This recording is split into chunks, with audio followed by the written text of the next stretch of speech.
दोस्तों नमस्कार। Colonel Ajay CO astro money group first global astro finance digital channel से आपसे मुखातिब होता हूं। आज शनिवार 4 जुलाई सन 2026। दोस्तों आज के एपिसोड में हम इस राइस बुलेटिन में हम देश दुनिया की खबरों से आपको रूबरू कराएंगे। सरकार की open market sale scheme rice के ऊपर चर्चा करेंगे। बांग्लादेश और पाकिस्तान के बीच चावल डील की बात करेंगे और पाकिस्तान का चावल निर्यात रिजेक्ट हुआ उसके ऊपर चर्चा करेंगे। साथ साथ अमेरिकन रिपोर्ट्स जो कि आपको बताएगी कि चावल का कितना उत्पादन प्लस माइनस है और चीन के पास कितना चावल का स्टॉक अधिक हुआ है, ये सारी जानकारियां हम इस एपिसोड में साझा करेंगे। दोस्तों कहा जाता है कि एग्रो कमोडिटीज़ के अंदर चावल, दाल यानी दलहन, तिलहन, अनाज, कपास, इन सभी पर यदि आपको काम करना है तो आपके पास विशेषज्ञों की रिपोर्ट होनी चाहिए। शुद्धता ऐसी जो हर घर की पसंद बने। सुधा महेश ठक्कर, हल्दी के विश्वसनीय निर्यातक। आज ही संपर्क करें। वो जमाने लद गए तब आप गद्दी पे बैठ के व्यापारी सब कुछ निर्णय ले लेते थे। आज पूरा व्यापार ग्लोबल विलेज के रूप में हो रहा है। और विशेष अग्रिम रिसर्च रिपोर्ट यदि आपको चाहिए जो कि स्पॉट मार्केट की, तो आप संपर्क कर सकते हैं। चावल गेहूं के ऊपर जो हमारे अपडेट थे वो सही साबित हुए हैं। जौ और जवार जैसी महत्वपूर्ण कमोडिटीज़ पे भी हमारे अपडेट सही साबित हुए हैं। जानिए रिपोर्ट विस्तार से। दोस्तों नमस्कार। चावल की चाल के इस आज बेहद ज़रूरी एपिसोड में आपका स्वागत है। इस समय पूरी दुनिया में की थाली से चावल दूर होने का खतरा मंडरा रहा है। अमेरिकन कृषि विभाग की ताज़ा रिपोर्ट की बात माने तो पिछले एक दशक यानी 10 साल में पहली बार ग्लोबल चावल उत्पादन में बहुत बड़ी गिरावट दर्ज होने की संभावना बन गई है। दूसरी तरफ दुनिया भर में चावल का स्टॉक घट रहा है। वहीं दूसरी ओर मिडिल ईस्ट यानी पश्चिमी एशिया के संकट और स्ट्रेट ऑफ हॉर्मुज में जारी तनाव के कारण समुद्री भाड़े को आसमान पहुंचा दिया है, लेकिन अब इसमें राहत मिल रही है। इसका सीधा असर भारत के राइस एक्सपोर्ट पर पड़ा है। इसी बीच सरकार ने भी एथनॉल और घरेलू बाजार की चावल की एक बहुत बड़ी नीति का ऐलान कर दिया है। अंतर्राष्ट्रीय और घरेलू बाजार में इस वक्त क्या चल रहा है, जानिए इस वीडियो में। मसाले, खुशबू और प्योर झांझ, टेस्ट से भर दे हर जुबान पे स्वाद। एवरीडे मसाले, देश का स्वाद। सबसे पहले बात है इंटरनेशनल मार्केट की बड़ी पिक्चर की। अमेरिकी कृषि विभाग के ताज़ा अनुमान के अनुसार इस सीजन में ग्लोबल चावल उत्पादन लगभग 5 मिलियन यानी लगभग 50 लाख टन की भारी गिरावट की संभावना बन रही है।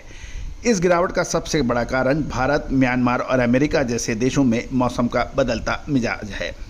पूरी दुनिया में चावल का कुल स्टॉक घटकर अब 192.7 मिलियन टन रहने का अनुमान है।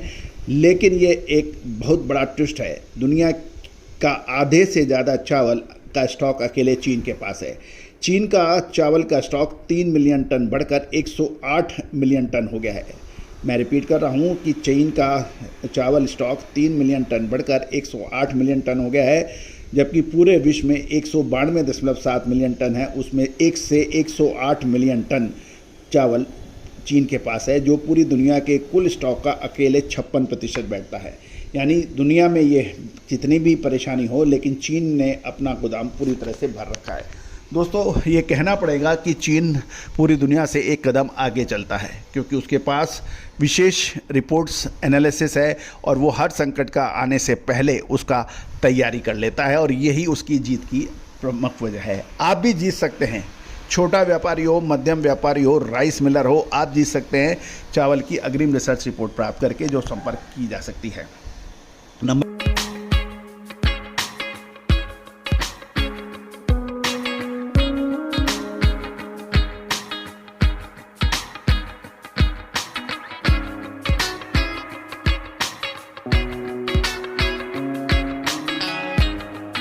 स्क्रीन पे दिए हुए हैं।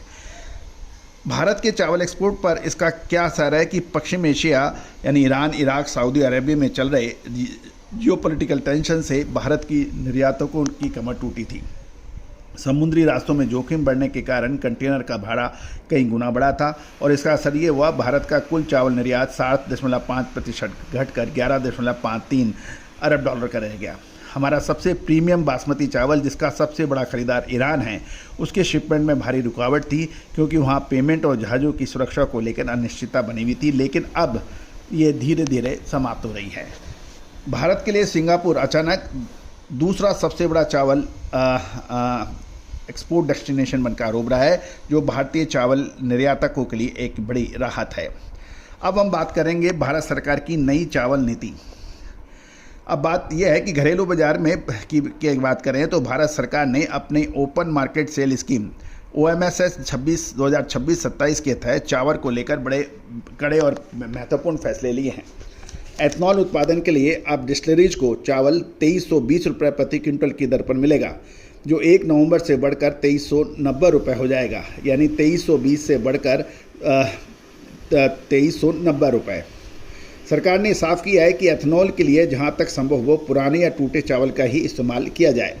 ब्रोकन राइस यानी टूटे चावल की नई कैटेगरी की बात की जा रही है। सरकार ने एक बेहतर क्वालिटी वाले 10% टूटे चावल की एक नई कैटेगरी बनाई है, जिसका रेट 3090 रुपये प्रति क्विंटल तय किया है। वहीं 100% टूटे चावल के लिए न्यूनतम मूल्य 2000 रुपये प्रति क्विंटल रखा है।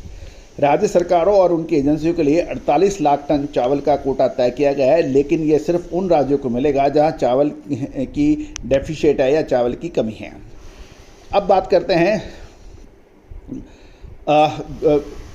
तेलंगाना और उड़ीसा की। ग्लोबल संकट के बीच भारत भी राज्यवार अपनी तैयारी कर रहा है।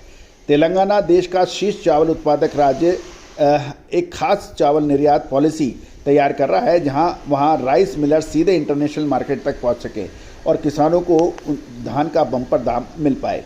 उड़ीसा ने इस सीजन में 195 लाख मैट्रिक टन धान का रिकॉर्ड उत्पादन किया है। हालांकि कड़े नियमों की वजह से उड़ीसा अभी एक्सपोर्ट मार्केट में थोड़ा पीछे है, लेकिन वहां के मिलर्स अब बड़े सुधार की मांग कर रहे हैं ताकि उड़ीसा का चावल सीधा विदेशों में एक्सपोर्ट किया जा सके। निष्कर्ष के रूप में बात की जाए तो चावल की चाल ये बता रही है कि ग्लोबल उत्पादन का घटने, समुद्री भाड़ा बढ़ने से आने वाले दिनों में जो चावल के अंदर जो मूवमेंट है वो थोड़ी सी मजबूती की रह सकती है।